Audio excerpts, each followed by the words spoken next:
لله رب العالمين والصلاة والسلام على سيد المرسلين اما بعد فاعوذ باللہ من الشیطان الرجیم بسم اللہ الرحمن الرحیم۔ آج کے سبق میں ہم پڑھیں گے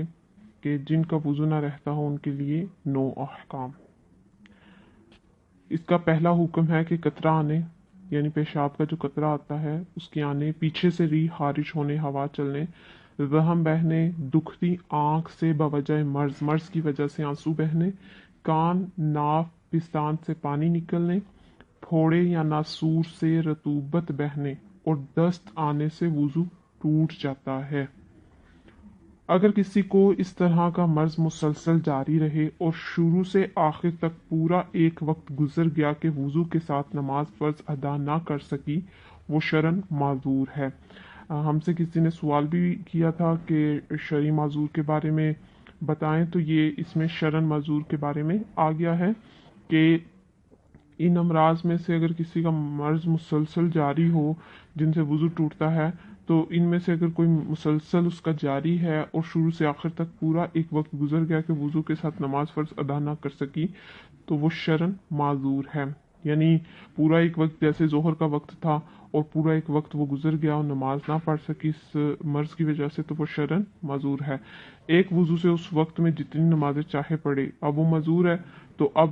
اس عذر کے سبب اس کا وضو نہیں ٹوٹے گا اور وہ اس وقت میں جتنی چاہے نمازیں پڑھ سکتی ہے، لیکن دوسری نماز کے لیے جب دوسری نماز کا وقت ہوگا تو وہ نئے سرے سے وضو کرے گی۔ ایک وضو سے اس وقت میں جتنی نمازیں چاہے پڑھے، اس کا وضو اس مرض سے نہیں ٹوٹے گا۔ اس مسئلے کو مزید آسان لفظوں میں سمجھانے کی کوشش کرتا ہوں۔ اس قسم کے مریض اور مریضہ اپنے معذور شرعی ہونے نہ ہونے کی جانچ اس طرح کریں کہ کوئی سی بھی 2 فرض نمازوں کے درمیان وقت میں کوشش کریں کہ وضو کر کے طہارت کے ساتھ کم از کم فرض رکعتیں ادا کی جا سکیں۔ پورے وقت کے دوران بار بار کوشش کے باوجود اگر اتنی مہلت نہیں مل پاتی، وہ اس طرح کہ کبھی تو دوران وضو ہی عذر لاحق ہو جاتا ہے اور کبھی وضو مکمل کر لینے کے بعد نماز ادا کرتے ہوئے حتیٰ کہ آخری وقت آ گیا، تو اب انہیں اجازت ہے کہ وضو کر کے نماز ادا کریں، نماز ہو جائے گی۔ اب چاہے دوران ادائیگی نماز بیماری کے باعث نجاست بدن سے خارج ہی کیوں نہ ہو رہی ہو، فقہاء کرام رحمہ اللہ السلام فرماتے ہیں کسی شخص کی نکسیر پھوٹ گئی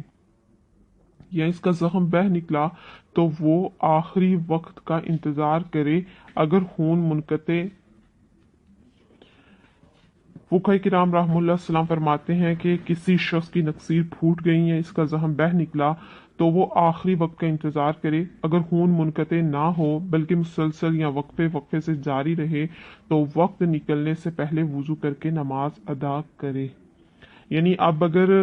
معذور شرعی اپنے وقت میں، نماز کے وقت میں وضو کر کے اگر فرض بھی نہیں ادا کر سکتا، تو پھر اس صورت میں وہ معذور شرعی ہوگا اور اس بیماری کے باعث اس کا وضو نہیں جائے گا اور وہ اس ایک وقت کی نماز ادا کر سکتا ہے۔ اور پھر آگے یہ انہوں نے وضاحت کی کہ کسی شخص کی نکسیر پھوٹ گئی یا اس کا زخم بہہ نکلا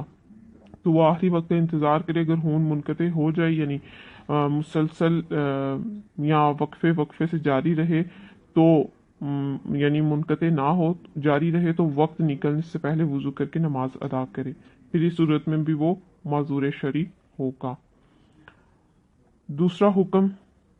فرض نماز کا وقت جانے سے معذور کا وضو ٹوٹ جاتا ہے۔ جیسے کسی نے عصر کے وقت وضو کیا تھا تو سورج غروب ہوتے ہی وضو جاتا رہا، اور اگر کسی نے آفتاب نکلنے کے بعد وضو کیا تو جب تک ظہر کا وقت ختم نہ ہو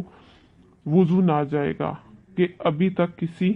فرض نماز کا وقت نہیں گیا۔ فرض نماز کا وقت جاتے ہی معذور کا وضو جاتا رہتا ہے، اور یہ حکم اس صورت میں ہوگا جب معذور کا عذر دوران وضو یا بعد وضو ظاہر ہو۔ اگر ایسا نہ ہو اور دوسرا کوئی حدث یعنی وضو توڑنے والا معاملہ بھی لاحق نہ ہو تو فرض نماز کا وقت جانے سے وضو نہیں ٹوٹے گا۔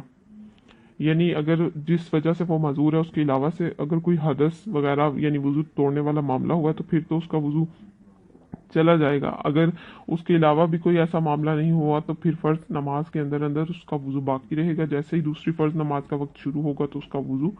جاتا رہے گا۔ آج ہم اس میں صرف یہ 2 ہی پوائنٹ سمجھیں گے۔ نماز وضو کے لیے جو 9 احکام ہے کہ جن کا وضو نہ رہتا ہو،